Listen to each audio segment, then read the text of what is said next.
Shalom saudara yang dikasih dalam Tuhan, puji Tuhan.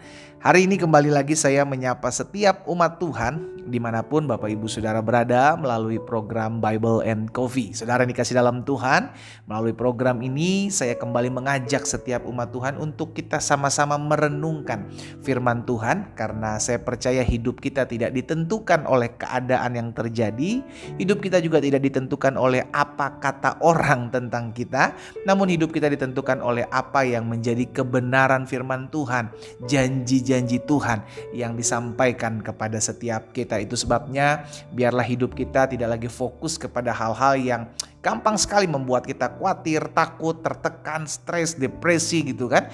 Tapi hidup kita fokus kepada apa yang menjadi janji Tuhan, apa yang menguatkan iman kita, dan semua itu tercatat dalam kebenaran firman Tuhan. Dimanapun Bapak Ibu Saudara berada, kita sama-sama kembali merenungkan firman Tuhan. Kita berdoa, kita datang kepada Tuhan. Bapak, terima kasih karena hari ini adalah hari yang Tuhan sudah jadikan bagi kami. Kami bersyukur setiap hari kami hidup oleh karena kemurahan Tuhan, kasih setia Tuhan dalam kehidupan kami. Dan kami bersyukur hari ini kembali kami dapatkan kesempatan untuk merenungkan firman Tuhan. Tuhan sampaikan sesuatu bagi kami, baik hamba di tempat ini, umatmu di rumah mereka masing-masing, kami sama-sama dikuatkan, kami mendapatkan tuntunan dan kebenaran yang memerdekakan kami. Dalam nama Yesus Kristus Tuhan kami berdoa, haleluya, amin, amin, puji Tuhan. Nah saudara yang dikasih dalam Tuhan, suatu kali Yesus pernah menyampaikan suatu perkataan yang tercatat dalam Matius pasal 12 ayat yang ke-35. Matius 12 ayat 35. Yesus bilang begini, orang yang baik mengeluarkan hal-hal yang baik dari perbendaharaannya yang baik, dan orang yang jahat mengeluarkan hal-hal yang jahat dari perbendaharaannya yang jahat. Saudara, kalau kita baca di dalam terjemahan lamanya, tercatatnya seperti ini. Adapun orang yang baik mengeluarkan barang yang baik daripada perbendaharaan hatinya yang baik. Jadi orang yang baik itu akan mengeluarkan sesuatu yang baik yang keluarnya dari perbendaharaan hatinya yang baik. Demikian pula sebaliknya, orang yang jahat mengeluarkan barang-barang yang jahat, mengeluarkan sesuatu yang jahat dari perbendaharaan hatinya yang jahat. Jadi sesuatu yang tidak terlihat, sesuatu yang di dalam hati tidak terlihat saudara, tetapi dampaknya itu akan terlihat, ya kan? Sekarang kembali lagi kepada kita. Kita mau fokus kepada sesuatu yang terlihat atau yang tidak terlihat. Kalau kita sibuk dengan sesuatu yang terlihat, maka kita lupa atau kita akan mengabaikan sesuatu yang tidak terlihat. Hati kita tidak terlihat saudara, iya kan? Kita nggak bisa ngelihat isi hati kita. Tetapi dampak yang keluar dari kehidupan kita, dari perkataan kita, dari sikap kita kepada suami, sikap kita kepada istri, semua berasal dari hati. Itu sebabnya dari sesuatu yang tidak terlihat akan tampil sesuatu yang terlihat. Dan sesuatu yang tidak terlihat itu, yaitu di dalam hati ini, akan sangat mempengaruhi apa yang keluar yang bisa terlihat.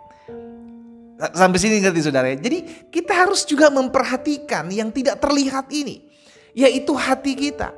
Sudahkah kita menjaga hati kita yang tidak terlihat ini, sehingga akhirnya kalau hati kita baik, hati kita tidak menyimpan dendam, hati kita tidak menyimpan kebencian, kita memperbaiki selalu hati dan hidup kita, maka dampak keluarnya, sesuatu yang keluarnya itu adalah sesuatu yang baik. Karena semua berpusat dari sesuatu yang tidak terlihat, yaitu hati kita ini. Makanya Yesus juga pernah berkata dalam Markus pasal 7 ayat 21 dan 22. Dari dalam hati, ya, sebab dari dalam, yaitu dari hati orang yang tidak terlihat ini, muncul, datang segala pikiran jahat, percabulan. Ini sesuatu yang terlihat semua saudara. Percabulan, pencurian, pembunuhan, perjinahan, keserakahan, kejahatan, kelicikan, hawa nafsu, iri hati, hujat, sombong, kebebalan. Itu dampak dari sesuatu yang tidak terlihat. Akan keluar sesuatu yang terlihat. Jadi sesuatu yang tidak terlihat, yaitu hati kita yang ada di dalam, itu bisa menampilkan sesuatu yang akan terlihat baik kepada kita maupun orang-orang akan melihat, nih orang kok kelakuannya jahat ya. Berarti perbendaharaannya, stok di dalam hatinya itu, ya kan, adalah stok yang jahat. Orang nggak akan pernah bisa mengeluarkan sesuatu yang baik kalau memang dia tidak punya sesuatu stok yang baik gitu loh saudara. Orang dagang, orang jualan, pasti dia akan mendagangkan atau memperjualbelikan sesuatu yang dia punya, bukan sesuatu yang dia tidak punya. Sehingga yang keluar akan dibeli oleh orang-orang lain adalah sesuatu yang dimiliki oleh penjual tersebut. Saudara dikasih dalam Tuhan. Sama, kita pun gak akan pernah bisa mengeluarkan sesuatu yang baik kalau kita gak punya stok yang baik dalam hati kita.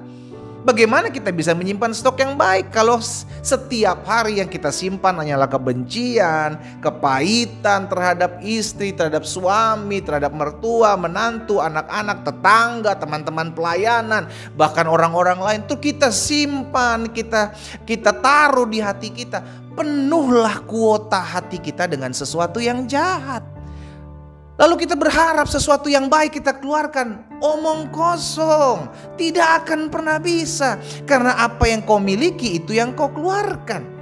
Itu sebabnya kenapa Yesus jauh-jauh hari mengatakan orang yang baik akan mengeluarkan hal-hal yang baik dari perbendaharaan hatinya yang baik.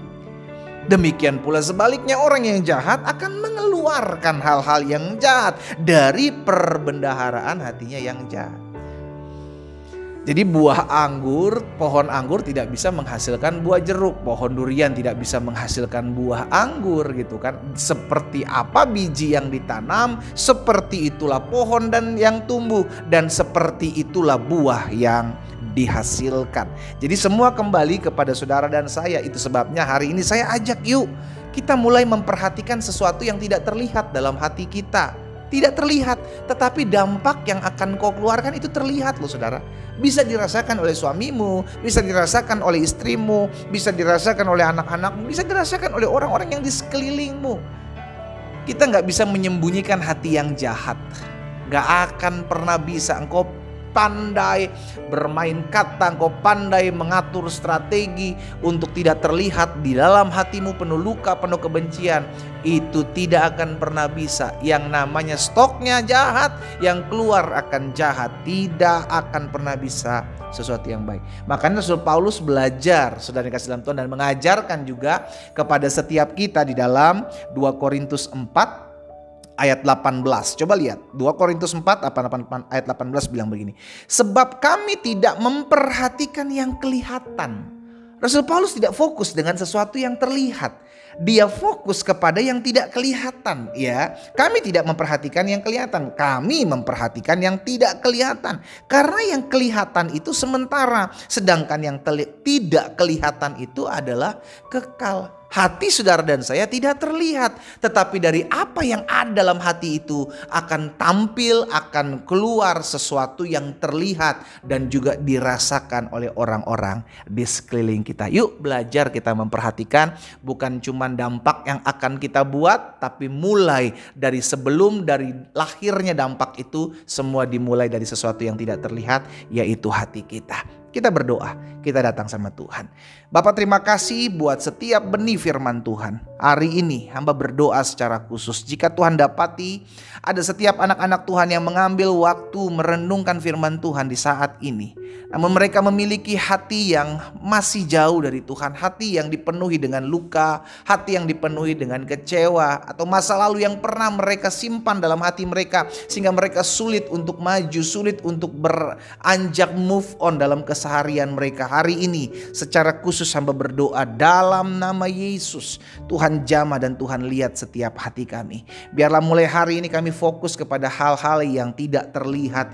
Itu ada di hati kami, karena kami percaya ketika kami memulai memperhatikan yang tidak terlihat, maka dampaknya yang terlihat pun akan dapat menjadi berkat bagi banyak orang. Hamba berdoa juga buat yang sakit, Tuhan jamah dan sembuhkan, karena hamba percaya disampaikan firman, disembuhkan setiap mereka. Dalam nama Yesus Kristus Tuhan, hamba berdoa. Haleluya. Amin.